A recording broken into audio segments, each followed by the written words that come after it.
hujaingia kule? Sijatokea mwanangu. Nyaushu mwanangu, nimeingia kule kaza mchonye kafezea tu babangu. Chai nini mwanangu? No mama, nimejitaka kwenda mwanangu. Mtoto jana ndio tutaita dharau mwanangu. Usiniambie.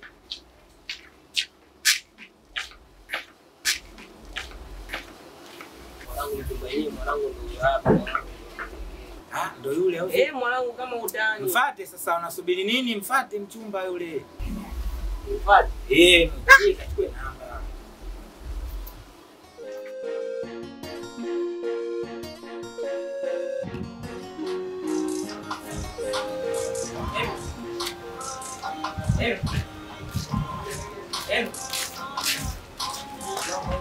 Poa, umejua jina?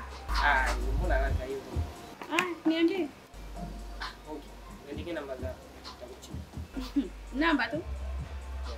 Okay. Shika. Okay, nitakutia. Poa.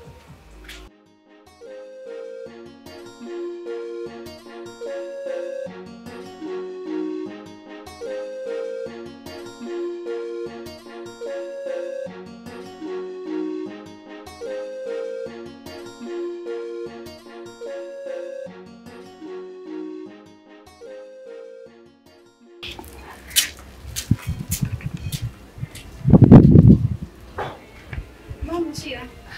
Poa mzima. Mzima vipi? Mzima. Mbona kwa mwenyewe mzee kwa? Ngoja kuna mazingira yake hapo anafuatilia. Haya, sawa.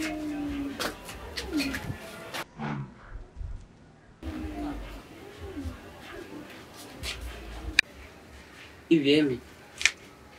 Ni mara ngapi nakuambia kama mimi nakupenda lakini hutaki kunielewa?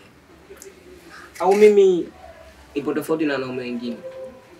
Hapana Shia. Hivi Emi. Nikufanyie nini kwanza ndio ujue kama mimi nakupenda eti? Mimi nimekuelewa ila kuna jambo ulipo hapo mbele yangu. Ila likiwa sawa nitakupa majibu yako. Basi nishi na sawa.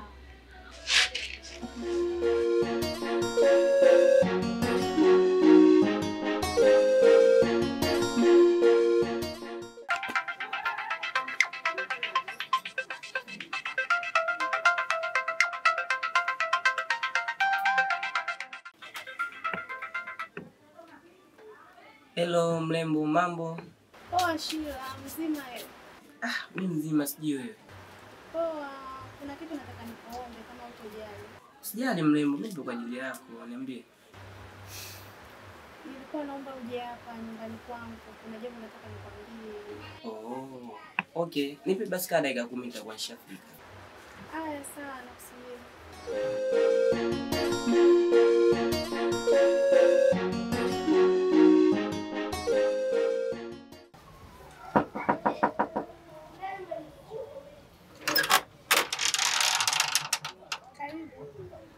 Asante sana Emi.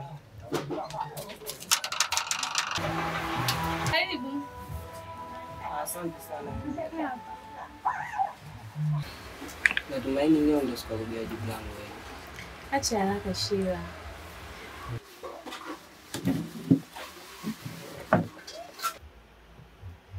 Samani Shila, kuna jambo nilikwambia nitakwambia. Kwamba mwisho wa mwezi unaolewa. Nimekuita hapa kukupa taarifa na kadi ya mwaliko. Haiwezekani Emi. Yaani ina maana mimi juhudi zangu zote kwako nilizokuonyesha. Kweli Emi? Hamna Shila, na ndio maana nilikwambia kwamba kuna jambo nitakwambia. Yaani upendo wangu wote Emi ndio nalipa kitu hiki? Shila.